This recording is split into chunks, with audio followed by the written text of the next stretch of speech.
El proyecto de reforma del funcionamiento de la Corte Suprema de Justicia de la provincia de Mendoza recibió un inesperado traspié en la jornada de ayer. Finalmente, las comisiones que estaban tratando el proyecto después de recibir a casi todos los miembros de la Corte Suprema, a ex miembros de la Corte, académicos y también ex gobernadores como Arturo Lafalla, finalmente no consiguieron las firmas para el dictamen.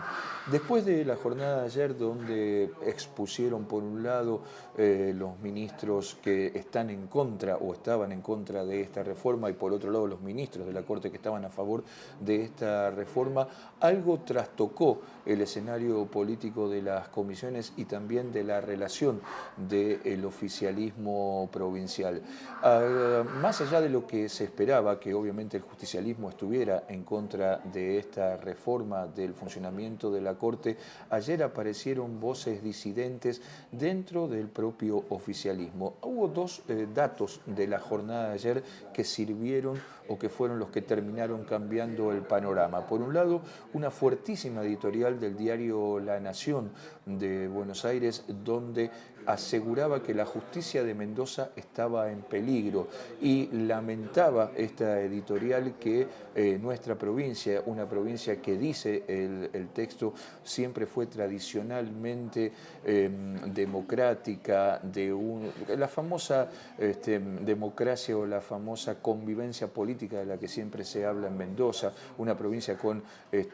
alternancia en los poderes y demás, bueno, que eso se estaba perdiendo con este proyecto de reforma de funcionamiento de la Corte. Inmediatamente después que se conoció este editorial del diario La Nación, también detonó una serie de opiniones vía la red social Twitter del jefe de campaña de uno de los presidenciables, precisamente de la oposición nacional, de Horacio Rodríguez Larreta, Omar de Marchi, que también cuestionaba fuertemente este proyecto y pedía consensos para avanzar en la reforma del funcionamiento de la Corte. Esto motivó que definitivamente los legisladores cercanos a Omar de Marchi, al PRO,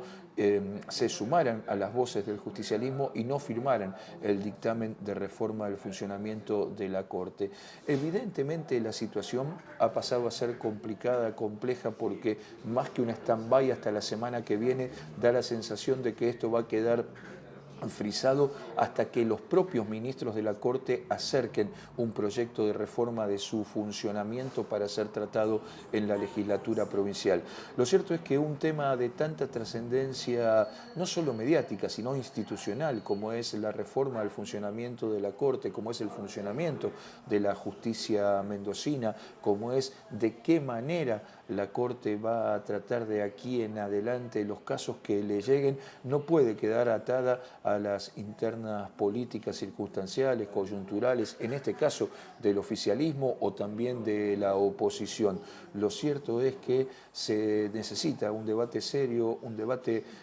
profundo sobre el funcionamiento, no solo de la Corte, sino de toda la justicia en general, que muchas veces aparece como muy lejana a los ciudadanos. Mendoza es ejemplo en el país, por ejemplo, en los juicios por jurado para los delitos penales que merecen o que tienen cadena perpetua, lo hemos visto en los últimos días, como en ese aspecto Mendoza es ejemplo a nivel de todo el país. Es también ejemplo en muchas otras cosas, como por ejemplo la puesta en marcha de algunos tribunales y demás. Bueno, eso es lo que hay que tratar de preservar, tratar de sacar de la arena de la interna política la discusión del funcionamiento de la Corte y pensar cómo tener una justicia que en todos sus estamentos esté más cerca de los ciudadanos.